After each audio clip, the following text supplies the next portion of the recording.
Hello साथियों, आज हम आपको कर्नाटक उच्च न्यायालय का बहुत ही महत्वपूर्ण निर्णय बताने जा रहे हैं। माननीय कर्नाटक उच्च न्यायालय के द्वारा विशेष न्यायालय द्वारा पारित निर्णय को बदल दिया गया है, यानी दोष सिद्धि को निरस्त कर दिया गया है।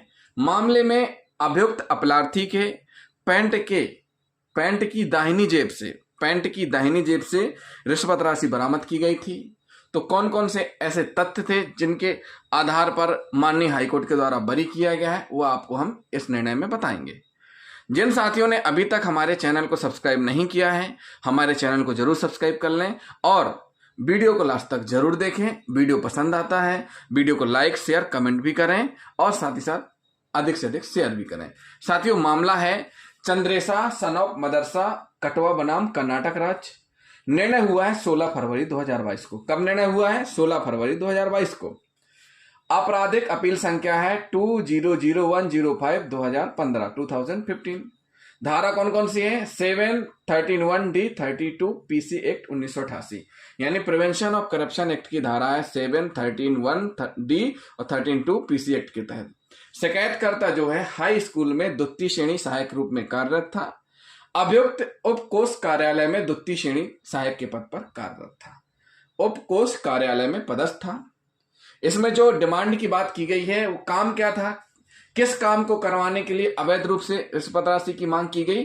काम यह था कि शिकायतकर्ता को अपने समर्पण अवकाश वेतन का नकदीकरण करवाना था। मतलब जो समर्पण अवकाश वेतन का बिल था वो पास करवाना था। पास करवाने के एवज में अवैध रूप से 2000 रुपए की रिश्वत की मांग अभियुक्त के द्वारा की जा रही थी।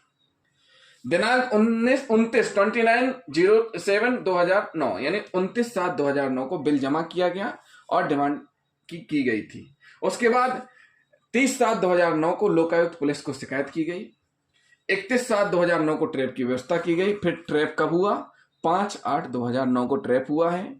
और ट्रैप कार्रवाई जो की गई थी उसमें साथियों हम आपको बता दें, जो प्रोसीडिंग रहती है, जो प्रक्रिया रहती है कि शिकायतकर्ता शिकायत प्रस्तुत करेगा, शिकायत तस्दीक की जाएगी, उसके बाद तस्दीक उपरांत कार्रवाई की जाएगी। जिस दिन ट्रैप किया जाना होगा उस दिन शिकायतकर्ता कार्यालय में उपस्थित होगा और जो डिमांड की गई राशि प्रस्तुत की जाएगी। तो शिकायतकर्ता के द्वारा यहाँ भी 500 रुपए के 4 नोट प्रस्तुत किए गए। पंच साक्षियों को बुलाया गया था।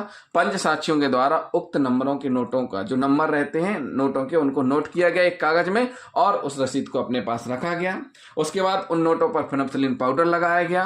फेनोप्सिलिन पाउडर की प्रक्रिया सभी टीम को समझाई गई, पंचों को समझाया गया, शिकायतकर्ता को समझाया गया। उसके बाद फेनोप्सिलिन पाउडर लगाने के बाद वापस नोट किसको दिए गए? शिकायतकर्ता को दिए गए और उसको समझाइश दी गई कि जब तक अभियुक्त अपीलार्थी के द्वारा डिमांड ना की जाए जब तक वह रिश्वत राशि देगा नहीं।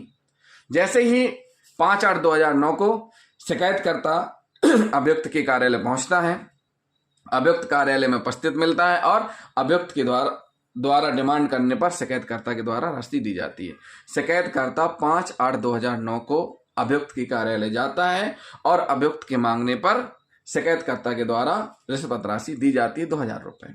उसके बाद जैसे ही रिश्वत राशि दी जाती है शिकायतकर्ता के द्वारा संकेतक इशारा किया जाता है और ट्रैप दल के द्वारा, जो कि नजरी लगा करके खड़े हुए थे, आकर के अभियुक्त को पकड़ लिया जाता है। पकड़ने के बाद फिर रिश्वत राशि यानी जब्ती की कार्रवाई की जाती है। तो राशि जो थी 500 रुपए के 4 नोट 2000 रुपए थे। ट्रैप का स्थान था अभियुक्त का कार्यालय और राशि कहां से बरामद हुई है? अभियुक्त के पैंट की दाहिनी जेब से 2000 रुपए की राशि बरामद हुई है। और ये राशि अभियुक्त ने किसको दी? पंचों को अभियुक्त ने पैंट की दाहिनी जेब से रुपए निकालकर सौंपे। फेनोप्सिलिन पाउडर की प्रोसीडिंग की गई। रिजल्ट सकारात्मक रहा, यानी गुलाबी रंग हुआ। तो साथियों ये क्या हुआ? रंग क्या हो गया? सकारात्मक हुआ। साथियों लास्ट तक वीडियो को देखें। क्यों? क्योंकि बहुत महत्वपूर्ण इसमें है। मोटिव कैसे कटा है इसमें स्पष्ट रूप से बताया गया है और जब्ती के संबंध में क्या निर्णय दिया गया है न्यायालय ने, ये भी हम आपको बताएंगे। डिमांड के संबंध में क्या बताया गया ये भी हम बताएंगे, इसलिए वीडियो में बने रहें, लास्ट तक वीडियो को जरूर देखें। इस प्रकार लोकायुक्त पुलिस के द्वारा FIR दर्ज की गई। अपराध क्रमांक 13/2009 कायम किया गया। 13/2009 कब कायम किया गया? 5/8/2009 को। मामले का इन्वेस्टिगेशन हुआ। संपूर्ण इन्वेस्टिगेशन के बाद कोर्ट में चालान पेश किया गया।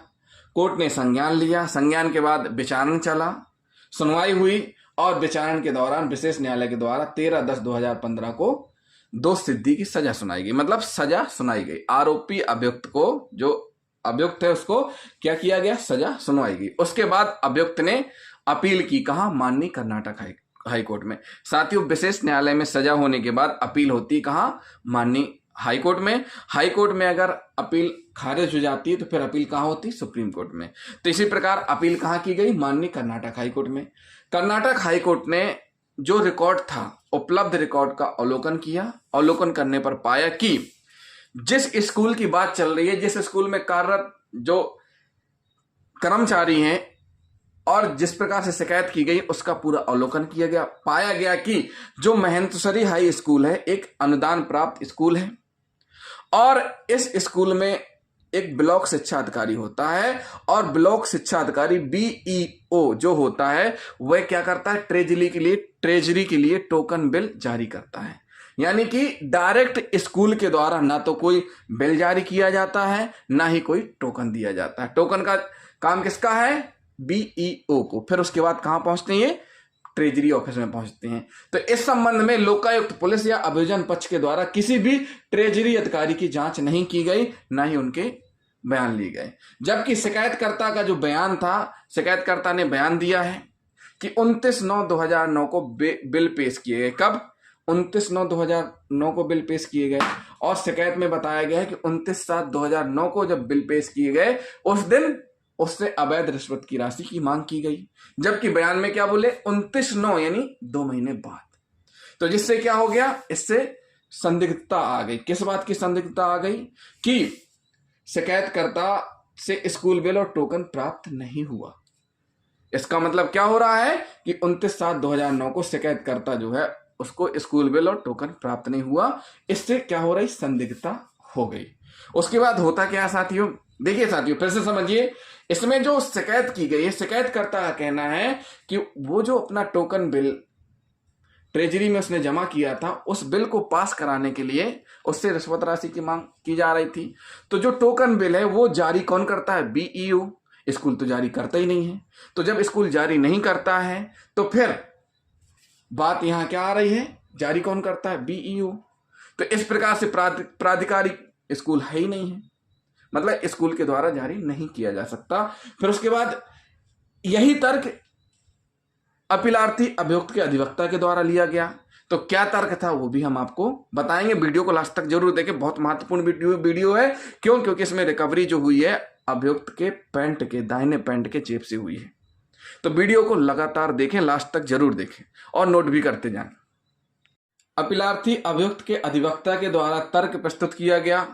यह तर्क प्रस्तुत किया गया कि अभियोजन के लिए जरूरी है, अभियुक्त की दोष सिद्धि के लिए, कि शिकायतकर्ता का कुछ काम अभियुक्त के पास लंबित होना चाहिए। मतलब कुछ ना कुछ काम लंबित होना चाहिए ताकि अभियुक्त शिकायतकर्ता के पक्ष में आधिकारिक पक्षपात दिखाने के लिए अवैध रिश्वत की मांग कर सके। चूंकि 29/7/2009 को अभियुक्त ने शिकायतकर्ता का काम पूरा कर दिया था। साथियों, इस प्रकार से दस्तावेज पेश किए गए सेशन न्यायालय में और यह लाया गया कि अभियुक्त के पास जिस दिन ट्रैप हुआ उस समय शिकायतकर्ता का कोई काम पेंडिंग नहीं था। शिकायतकर्ता का कुछ भी काम पेंडिंग नहीं था जिससे शिकायतकर्ता का आधिकारिक पक्षपात अभियुक्त कर सके। मतलब यह हुआ कि अभियुक्त रिश्वत की राशि की मांग कर सके उस काम के लिए। क्यों, क्योंकि वह काम तो कर चुका था। यानी 29/7/2009 को अभियुक्त ने शिकायतकर्ता का काम पूरा कर दिया था। इसलिए अवैध रिश्वत की मांग या उसे स्वीकार करने की कोई गुंजाइश नहीं थी। अपीलार्थी अभियुक्त के जो अधिवक्ता है उनका तर्क था कि शिकायतकर्ता का कुछ भी काम अभियुक्त के पास पेंडिंग नहीं था, काम पूरा हो चुका था। इसलिए अवैध राशि स्वीकार करने, मांग करने की कोई गुंजाइश ही नहीं थी।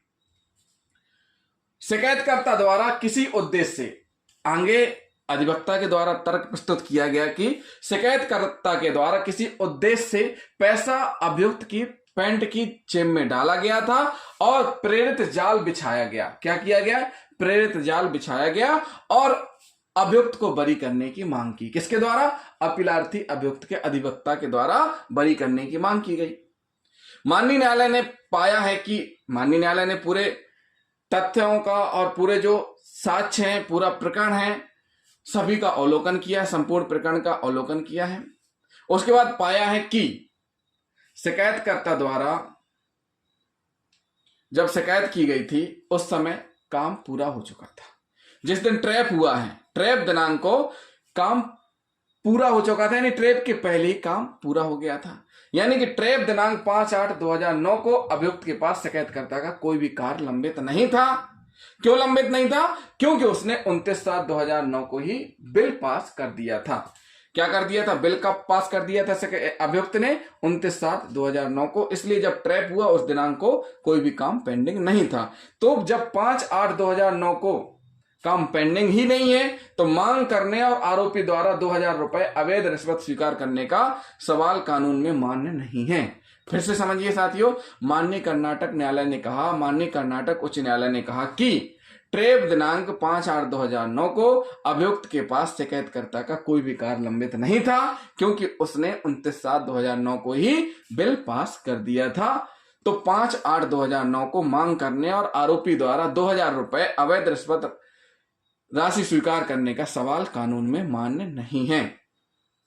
चूंकि ट्रैप की तारीख तक आरोपी के समक्ष कोई कार्य लंबित नहीं था, इसलिए पीसी एक्ट की धारा 7, 13(1), 13D और 13(2), पीसी एक्ट की धारा 13(1)D और 13(2) के तहत दंडनीय अपराध को आकर्षित करने और पूरा करने के लिए महत्वपूर्ण तथ्य कायम नहीं रह सकते। इस प्रकार अपील की अनुमति दी और अभियुक्त को बरी किया। माननीय कर्नाटक उच्च न्यायालय के द्वारा विशेष न्यायालय द्वारा आदेशित निर्णय को बदलते हुए सजा को बरी में कन्वर्ट किया, यानी दोष सिद्धि को दोष मुक्ति, यानी अभियुक्त को बरी कर दिया गया।